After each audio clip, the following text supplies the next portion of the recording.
चाणक्य कहते हैं, भ्रमण करने से धर्म का ज्ञान होता है, द्वेष दूर होता है, ज्ञान की प्राप्ति होती है और माया की आसक्ति से मुक्ति होती है।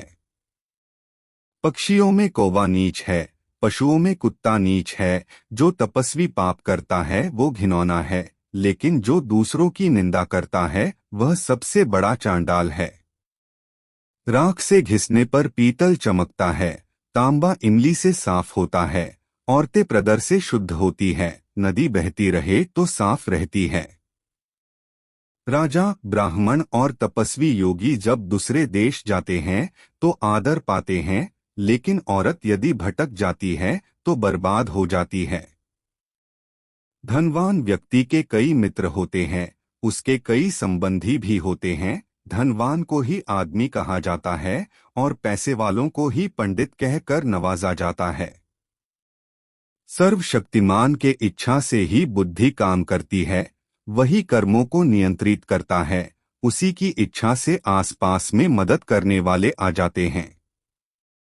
काल सभी जीवों को निपुणता प्रदान करता है, वही सभी जीवों का संहार भी करता है। वह जागता रहता है, जब सब सो जाते हैं काल को कोई जीत नहीं सकता।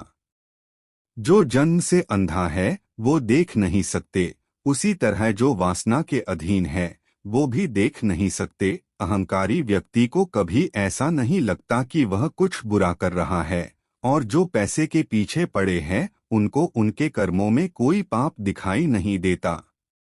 जीवात्मा अपने कर्मों से ही अपना मार्ग बनाती है, और जो भी भले बुरे परिणाम कर्मों के आते हैं उन्हें भोगती है। जीवात्मा अपने ही कर्मों के कारण संसार से बंधती है और अपने ही कर्मों के कारण संसार से मुक्त भी हो सकती है। राजा को उसके नागरिकों के पाप लगते हैं, राजा के यहाँ काम करने वाले पुजारी को राजा के पाप लगते हैं, पति को पत्नी के पाप लगते हैं, गुरु को उसके शिष्यों के पाप लगते हैं।